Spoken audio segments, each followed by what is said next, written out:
Hello నమస్తే, welcome to mister Rama. నేను మీ anchor Ramavath. Present వచ్చేసి ఏపీలో వాలంటీర్ వ్యవస్థ ఈ అంశం మీద రకరకాల కామెంట్స్ అనేది వస్తూ ఉన్నాయి.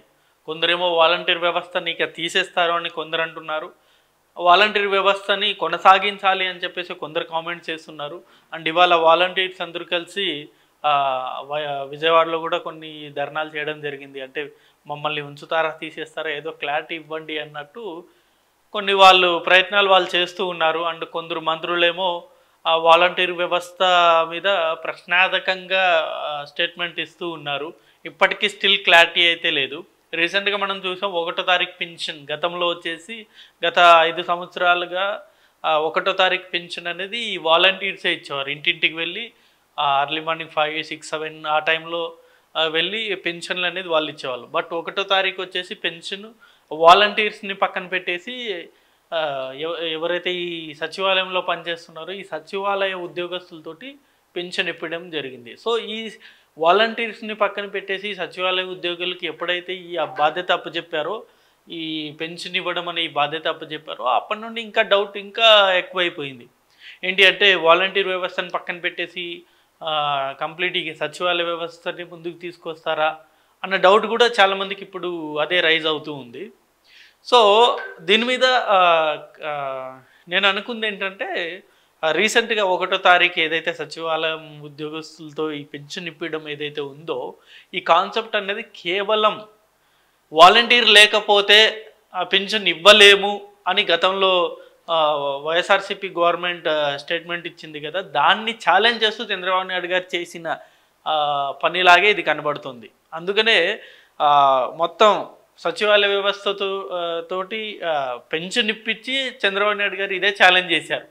వాలంటీర్ వ్యవస్థ లేకపోతే పెన్షన్ ఇవ్వలేమని మీరు అన్నారు, ఇవాళ చూడు వాలంటీర్ వ్యవస్థ లేకుండానే మేము పెన్షన్ ఇచ్చామని చెప్పేసి చంద్రబాబు నాయుడు గారు స్టేట్మెంట్ ఇవ్వడం జరిగింది.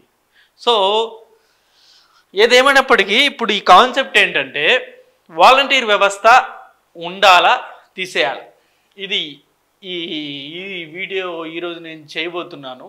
వాలంటీర్ వ్యవస్థ ఉంచాలా తీసేయాలా? దీని మీద మీ అభిప్రాయాన్ని కూడా కింద కామెంట్ రూపంలో తెలియజేయండి. నిజంగా వాలంటీర్ వ్యవస్థ అనేది ఏపీలో ఉండాలా, అంటే వాలంటీర్స్ వల్ల ఇంకా యూజ్ ఉందా, లేకపోతే వాలంటీర్స్ వల్ల యూజ్ లేదు, అవసరం లేదు, సచివాలయ సిబ్బంది ఉన్నారు కదా, వాలంటీర్స్ ఎందుకు, అనవసరంగా బడ్జెట్ భారం ఆంధ్ర రాష్ట్రానికి అని మీరేమైనా అనుకుంటున్నారా? మీ అభిప్రాయం ఏదైనా సరే కింద కామెంట్ రూపంలో తెలియజేయండి. సో ప్రస్తుతం మనం వీడియోలోకి వెళ్ళిపోదాం. నిజంగా వాలంటీర్స్ ఉండాలా అనే అంశం ఒకసారి మనం పరిశీలన చేస్తే మనం రీసెంట్గా చూసాం తెలంగాణ గవర్నమెంట్ ఫామ్ అయిన తర్వాత ఏదైతే స్కీమ్స్ ప్రకటించారో ఆ స్కీమ్ సంబంధించి మీరు వెళ్ళి అప్లై చేసుకోండి అని చెప్పేసి గవర్నమెంట్ అనౌన్స్ చేయడం జరిగింది. అలా అనౌన్స్ చేసినప్పుడు ఏం జరిగింది మనం ఇదంతా చూసాం. ఇదంతా ఒక్కసారి చూడండి, ఎంతమంది, ఇది ప్రజాపాలన డేటు, ఎంతమంది మీ సేవా సెంటర్లు కాడ నెట్ సెంటర్లు కాడ ఎక్కడ చూసినా ఇలా రష్, మొత్తం పబ్లిక్ మొత్తం బయటకు వచ్చి ఈ స్కీమ్స్ కొరకు పొద్దున్న నుండి సాయంత్రం వరకు పడిగాపులు కాశారు. సో ఈ వ్యవస్థ అంటే ఆంధ్రప్రదేశ్లో వాలంటీర్ ఉంది కాబట్టి వాలంటీర్ వ్యవస్థ ఇవన్నీ చేస్తుంది. బట్ తెలంగాణలో లేదు కాబట్టి ఆబ్వియస్లీ వాళ్ళకి వేరే ఆప్షన్ లేదు కాబట్టి వాళ్ళు వెళ్ళి అప్లై చేయడం జరిగింది. సో ఇలాంటి సిచ్యువేషన్ అంటే ఏదైతే ఒక గవర్నమెంట్ స్కీమ్ అనేది ఇంప్లిమెంట్ చేసిన తర్వాత ప్రజలు ఈ ఆఫీసుల చుట్టూ అంటే సచివాలయం చుట్టూ, ఎంఆర్ఓ ఆఫీస్ చుట్టూ, మండల ఆఫీస్ చుట్టూ ఇలా ప్రజలు వాళ్ళ పనులు మానుకొని పొద్దు నుండి సాయంత్రం వరకు అక్కడ పడిగాపులు కాయకుండా ఏదైనా ఒక స్కీమ్ ఇంప్లిమెంట్ చేస్తే డైరెక్ట్ వాలంటీరే వెళ్ళి వాళ్ళ ఇంటికి వెళ్ళి ఇదిగో పలానా స్కీమ్ మీకు వచ్చింది, మీరు అర్హులయ్యారు, మీరు ఎలిజిబుల్ అయ్యారు, ఈ స్కీమ్ మీరు అప్లై చేసుకోండి అని చెప్పేసి వాలంటీరే వెళ్ళి దగ్గరుండి మరి ఆ స్కీమ్స్ని అప్లై చేయిస్తారు. ఇది వాలంటీర్ వ్యవస్థ గొప్పతనం. నిజంగా జగన్ గారిని మెచ్చుకోవాలి. అంటే గత ఎన్నో ప్రభుత్వాలు వచ్చాయి వెళ్ళిపోయాయి, దాన్ని ఎవరు కాదనలేరు. గతంలో చాలామంది రాజశేఖర రెడ్డి గారు వచ్చారు, తర్వాత కిరణ్ కుమార్ రెడ్డి, రోసయ్య, అంతకుముందు చంద్రబాబు నాయుడు గారు, ఇలా ఎన్నో ప్రభుత్వాలు మారాయి. ఈవెన్ ఇతర రాష్ట్రాల్లో కూడా ఎన్నో ప్రభుత్వాలు మారాయి. ఏ ఒక్కరికి రాని ఆలోచన ఈ వాలంటీర్ వ్యవస్థ జగన్ గారికి వచ్చింది. నిజంగా జగన్ గారు చేసిన అతిపెద్ద ప్లస్ పాయింట్ ఏదంటే ఈ వాలంటీర్ వ్యవస్థ తీసుకురావడమే. సో ఈ వాలంటీర్ వ్యవస్థ తీసుకురావడం వెనుక ఉద్దేశం ఏదైనా ఉండొచ్చు, బట్ ఇప్పుడు అది ఏపీలో చాలా బెనిఫిట్ చేకూరుతుంది. ఎందుకంటే 50 ఇండ్లకు ఒక వాలంటీర్ అంటే ఆ 50 ఇండ్లలో ఉన్న సమస్యలు కావచ్చు, 50 ఇండ్లకు రావాల్సిన స్కీమ్స్ కావచ్చు, అవన్నీ వాలంటీరే దగ్గరుండి మరీ చూసుకుంటారు. ఇలా ఆఫీసుల చుట్టూ తిరగక్కర్లేదు. సో ఇంకో అంశం ఏంటంటే గతంలో పెన్షన్ల గురించి మనం చూసాం. కొందరు ఆన్లైన్లో వేసేసేవారు, అంటే అకౌంట్లో డైరెక్ట్ ట్రాన్స్ఫర్ అయిపోయేది. 1వ తారీఖు రాగానే డైరెక్ట్ అకౌంట్ ట్రాన్స్ఫర్ అయిపోయేది. తర్వాత వాళ్ళు ఎప్పుడైనా డ్రా చేసుకునేవాళ్ళు లబ్ధిదారులు. బట్ జగన్ గారు వచ్చిన తర్వాత ఈ వాలంటీర్సే డైరెక్ట్గా అమౌంట్ డ్రా చేసి డైరెక్ట్గా ప్రతి ఇంటికి వెళ్ళి అర్లీ మార్నింగే ఆ అమౌంట్ అనేది ఇచ్చేవారు. సో ఇదొక గొప్ప పని. అండ్ ఇంకో రెండోది ఏంటంటే, ఇప్పుడు పలానా ఒక ఏదైనా విపత్తు వచ్చిందనుకోండి. ఇప్పుడు కరోనా సమయమే చూసుకుందాం. కరోనా సమయంలో నేను హైదరాబాద్ నుండి మా ఊరికి వెళ్ళాను.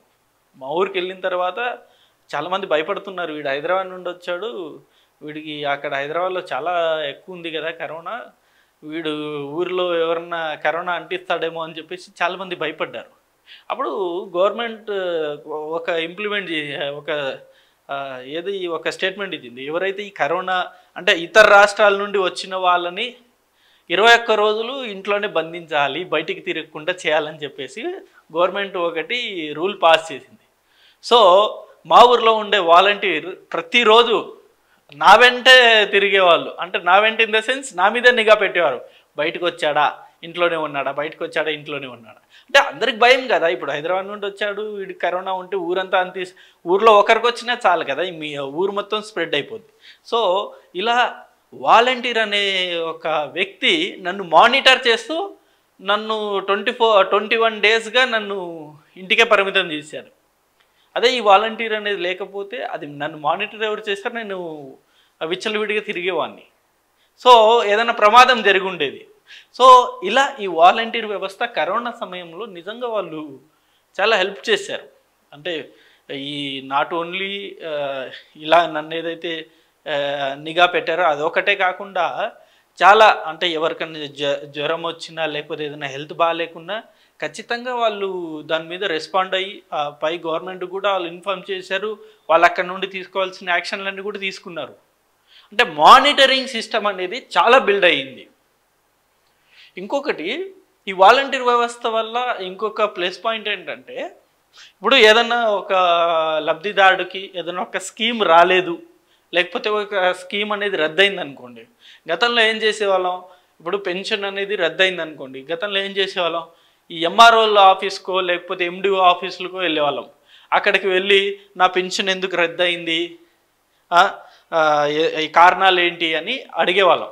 ఆ అడగడం కూడా ఎంఆర్ఓ ఎండిఓలు ఎప్పుడు వస్తారో తెలియదు, ఎప్పుడు వెళ్తారో కూడా తెలియదు. వాళ్ళ కోసం వెయిట్ చేసేవాళ్ళం. వెయిట్ చేసి వాళ్ళు వచ్చిన తర్వాత అడిగి ఎందుకు తీసేశారు అని మనం తెలుసుకొని దాని రీజన్స్ బట్టి మన యాక్షన్ అనేది ఉండేది. ఈరోజు ఎలా ఉంది, ఇప్పుడు మనకి ఏదైనా ఒక స్కీమ్ రాలేదనుకో, వెంటనే మన వాలంటీర్ పక్కింట్లోనే ఉంటాడు, ఎదురింట్లోనే ఉంటాడు, పక్క గల్లీలోనే ఉంటాడు. వెంటనే వెళ్ళి ఏం రమేష్, నాకు ఈ నెల ఈ పెన్షన్ రాలేదు, లేకపోతే ఈ స్కీమ్ రాలేదు, రైతు భరోసా పడలేదు, లేకపోతే అమ్మఒడి రాలేదు, నాకేమైంది అని వెంటనే వెళ్ళి ఆ పక్కింట్లోనే ఉంటాడు వాలంటీర్. 50 ఇండ్లు అంటే ఆల్మోస్ట్ అక్కడెక్కడే ఉంటాడు ఇక. సో ఆ పక్క గల్లీలోనే వెళ్ళి అడిగేవాళ్ళం. వెంటనే ఏదో ఎక్స్ప్లెనేషన్ ఇచ్చేవాడు. అంటే అంత ఫ్రీ గవర్నెన్స్ అయిపోయింది. ఫ్రీ గవర్నెన్స్ అంటే గవర్నమెంట్ని దగ్గర తీసుకొచ్చారు, గవర్నమెంట్ ప్రజల వద్దకు తీసుకొచ్చారు. సో ఇంత దగ్గర చేశారు గవర్నమెంట్ని. గతంలో మనం మండలానికి వెళ్ళేవాళ్ళం, ఎక్కడ మండలం ఉంటే అక్కడికి వెళ్ళి ఈ సమస్యని అంటే 1 డే మొత్తం కిల్ అయిపోయేది. 1 డే ఆ 2-3 డేస్ కూడా ఒక్కొక్కసారి పట్టేది. వాళ్ళు ఏదన్నా ఒక రోజు రాకపోతే మళ్ళీ ఇంకొక రోజు వెళ్ళి అవన్నీ అవస్థలు ఉండేది. బట్ ఇవాళ ఎలా అయిపోయింది, పక్కింటికి వెళ్ళి మళ్ళీ మనం అడుగుతున్నాం, నాకు రావాల్సింది ఎందుకు రాలేదు అని ప్రశ్నించే తత్వం ఈ వాలంటీర్ వ్యవస్థ వల్ల వచ్చింది. సో ఇన్ని మనం బెనిఫిట్స్ అనేవి వాలంటీర్ వల్ల ఉన్నాయి. ఖచ్చితంగా ఇప్పుడు ప్రతి ఒక్క ఈవెన్ ప్రజలు కూడా ఇప్పుడు ఏదైనా ఒక సిస్టమ్ తీసుకొస్తే ఆ సిస్టమ్కి ఖచ్చితంగా అలవాటు పడతారు. ఇప్పుడు గతంలో ఇలాంటి వాలంటీర్ సిస్టమ్ అనేది లేదు. గతంలో ఏముండే డైరెక్ట్ అకౌంట్లో ఇచ్చేవారు, లేకపోతే ఈ జన్మభూమి కమిటీలు వాళ్ళు ఇచ్చేవారు, లేకపోతే గవర్నమెంట్ ఎంప్లాయీస్ కొందరు వచ్చి ఇచ్చేవాళ్ళు, ఇలా ఉండేది. ఆ సిస్టమ్కి వాళ్ళు అడిక్ట్ అయ్యారు గతంలో. అంటే మనకు 1వ తారీఖు వస్తే ఓకే మనకు అకౌంట్లో పింఛన్ పడిపోతుందిలే అని చెప్పేసి గతంలో అనుకునేవారు. అదే మైండ్లో ఫిక్స్ అయ్యేది. 1వ తారీఖు రాగానే అకౌంట్లో పడిపోయేది. బట్ ఈ గత 4-5 ఇయర్స్గా వాలంటీర్ వచ్చి డైరెక్ట్ వచ్చి తీసుకొచ్చి ఇస్తున్నాడు కాబట్టి ఇప్పుడు వాలంటీర్స్ మీద డిపెండ్ అయ్యారు ప్రజలు. ఏంటి ఇంకా వాలంటీర్ వచ్చి మాకు డబ్బులు ఇవ్వలేదే అంటే, మేము ఎప్పుడు బ్యాంక్ వెళ్ళి మేము ఎప్పుడు తీసుకోలేదు, వాలంటీరే కదా మా ఇంటికి వచ్చి ఇచ్చాడు, ఈ మంత్ ఇంకా వాలంటీర్ రాలేదే అంటే ఈ బంధం అనేది ఏర్పడిపోయింది. వాలంటీర్కి లబ్ధిదారుడికి ఈ బంధం అనేది ఏర్పడిపోయింది. సో ఈ బంధాన్ని ఇప్పుడు ఎవరు డిస్మాస్ చేయలేరు. ఒకవేళ నిజంగా ఈ బంధాన్ని కనుక డిస్మాస్ చేస్తే ప్రజలు సహించే పరిస్థితుల్లో ఇప్పుడు లేరు. ఆ బంధం ఏర్పడిపోయింది. నాకు వాలంటీర్తో ప్రజలకున్న రిలేషన్ అనేది కంటిన్యూ అవ్వాల్సిందే. దాన్ని ఎవరు డిస్కంటిన్యూ చేయలేరు. డిస్కంటిన్యూ చేస్తే నిజంగా ప్రజలే తిరుగుబడతారు. ఎందుకంటే ఆ అటాచ్మెంట్ అనేది, అరే 1వ తారీఖు అరే రమేష్ నా పెన్షన్ నాకు ఇవ్వు, లేకపోతే అరే సురేష్ నా పెన్షన్ నాకు ఇవ్వు, సురేష్ నాకు అమ్మఒడి రాలేదు, ఇంత అంటే ఈ రిలేషన్ ఈ అటాచ్మెంట్ అనేది బాగా బాండింగ్లో ఉంది. దీన్ని ఇప్పుడు కనుక డిస్మాండిల్ చేసి లేకపోతే డిస్కనెక్ట్ చేస్తే మటుకు ప్రజలే తిరుగుబడతారు. ఇది మటుకు వాస్తవం. సో వాలంటీర్స్ వల్ల ఇంకో బెనిఫిట్ ఏంటంటే, ఏదన్నా ఒక ఇన్ఫర్మేషన్ కావాలి అంటే మనకు ఖచ్చితంగా ఇన్ఫర్మేషన్ అనేది వితిన్ సెకండ్స్లో మన దగ్గరకు వచ్చేది ఇన్ఫర్మేషన్. ఇప్పుడు వాలంటీర్ వ్యవస్థ ఎలా ఉంది, ఇప్పుడు ఫర్ ఎగ్జాంపుల్ ఒక మండలంలో ఎంతమంది బెనిఫిషియరీ అవుతున్నారు, లేకపోతే ఎంతమందికి ఈ హెల్త్ ప్రాబ్లం ఉంది అనే డేటా కావాలి అనుకుంటే వాలంటీర్స్ సెకండ్స్లో ఆ డేటాని పంపించేవారు. అంత సిస్టమేటిక్గా అంత ఫాస్ట్గా ఈ వాలంటీర్ వ్యవస్థ ఉండేది. ఎందుకంటే ఇప్పుడు 50 ఇండ్లు అనుకోండి, 50 ఇండ్లలో ఎంతమందికి ఏ హెల్త్ ఇష్యూ ఉంది, ఎంతమందికి ఏ లబ్ధులు చేరుకుంది, ఎంతమంది అర్హులు ఉన్నారు, ఎంతమంది అనర్హత కలిగిన వాళ్ళు ఉన్నారు, ఇలాంటి ప్రతి ఇన్ఫర్మేషన్ ఈ వాలంటీర్ దగ్గర ఉన్నది. ఇప్పుడు గవర్నమెంట్ ఏదైనా ఒక ఇన్ఫర్మేషన్ తెప్పించుకోవాలనుకోండి, వెంటనే వితిన్ 1 or 2 hours లోపే ఇన్ఫర్మేషన్ అనేది వాళ్ళ టేబుల్ మీద ఉండేది. సో అంత ఫాస్ట్గా ఈ వాలంటీర్ వ్యవస్థ అనేది ఉండేది.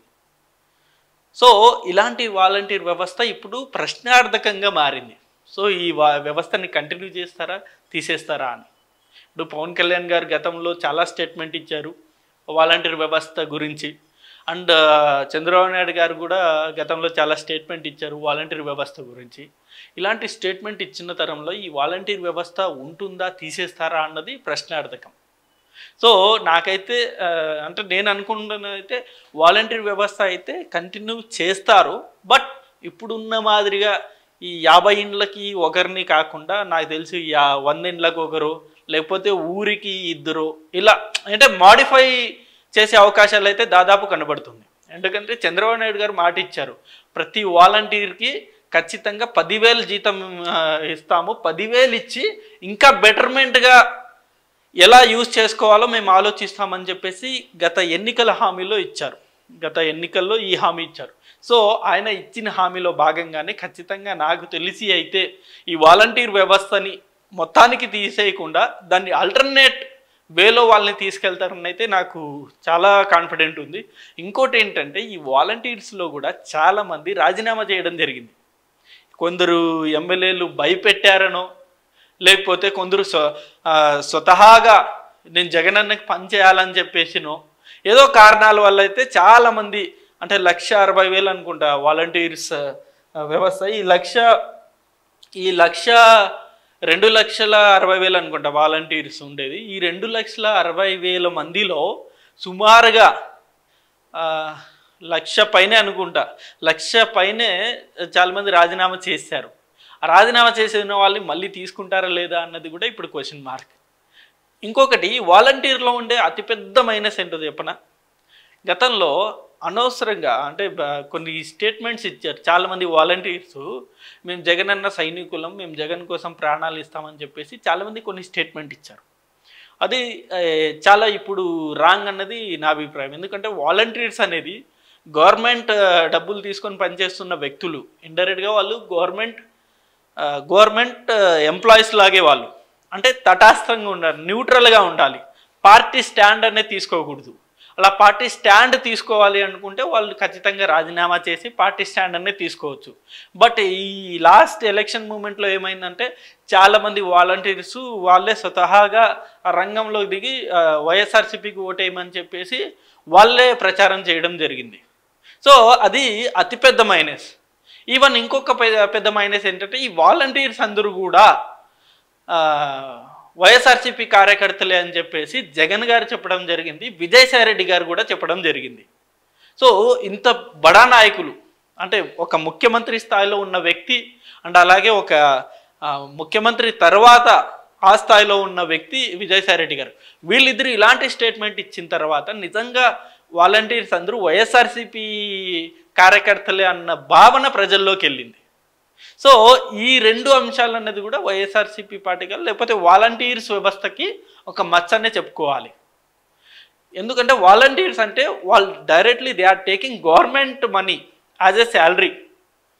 5,000 ఎవ్రీ మంత్ 5,000 వాళ్ళు తీసుకుంటున్నారు అంటే, గవర్నమెంట్ మనీ వాళ్ళు తీసుకుంటున్నారు అంటే they have to be stand as a neutral person. ఎలాగైతే ఒక గవర్నమెంట్ ఎంప్లాయీ ఉంటారు, ఎలాగైతే ఒక టీచర్ ఉంటారు, ఎలాగైతే ఒక ఇంజనీర్ ఉంటారు, లేకపోతే ఎలాగైతే ఒక గవర్నమెంట్ అంటే ఈ గవర్నమెంట్ సెక్టర్లో ఉండే వాళ్ళు ఎలాగైతే ఉంటారో న్యూట్రల్ స్టాండ్ తోటి, మేబీ అది వాళ్ళ పార్టీలో వాళ్ళు ఓటేసే ముందు వాళ్ళు ఎవరికి వేస్తారో వాళ్ళు అది సెకండరీ. బట్ ఈ స్టాండ్ అనేది న్యూట్రల్గా ఉండాలి. న్యూట్రల్ స్టాండ్ అనేది తీసుకుంటేనే ఖచ్చితంగా వాలంటీర్స్ వ్యవస్థ మీద కూడా ప్రజలకు నమ్మకం వస్తుంది. సో అలా కాకుండా మమ్మల్ని నియమించింది జగన్ గారు, జగన్ గారే చెప్పారు మేమందరూ వైఎస్ఆర్సీపీ కార్యకర్తలు కాబట్టి మేము వైసీపీకే పనిచేయాలి అని చెప్పేసి అలా భావించిన చాలామందికి కూడా ఇప్పుడు ఈ వాలంటీర్ వ్యవస్థ అనేది వీళ్ళ వల్లే ఒక రకంగా ప్రశ్నార్థకంగా మారింది. నిజంగా ఈ వాలంటీర్స్ కనుక న్యూట్రల్గా ఉంటే ఖచ్చితంగా ఇవాళ వేరేలా ఉండేది. వాలంటీర్స్ అందరూ వైఎస్ఆర్సీపీ కార్యకర్తలని ఎప్పుడైతే జనాలు భావించారో, అలాగే చంద్రబాబు నాయుడు గారు అలాగే పవన్ కళ్యాణ్ గారు భావించారో, ఇప్పుడు ఆ వాలంటీర్ వ్యవస్థ అన్నది ప్రశ్నార్థకంగా మారింది. బట్ చంద్రబాబు నాయుడు గారు మాట ఇచ్చారు కాబట్టి 10,000 ఖచ్చితంగా మేము పెంచుతామని చెప్పేసి ఆయన మాట ఇచ్చారు కాబట్టి ప్రస్తుతం ఉన్న పరిస్థితుల్లో ఆయన మాట నిలబెట్టుకునే తత్వం కనబడుతోంది. ఎందుకంటే ఆయన ఇప్పుడు ఉన్న స్పీడ్లో ఖచ్చితంగా అన్ని నెరవేర్చాలన్నది ఆయన ధ్యేయంగా పెట్టుకున్నట్టున్నారు. సో మరి చూద్దాం వాలంటీర్ వ్యవస్థ మీద ఇప్పుడున్న ప్రస్తుత కూటమి గవర్నమెంట్ ఎలా ముందుకెళ్తుందో. నిజంగా వాలంటీర్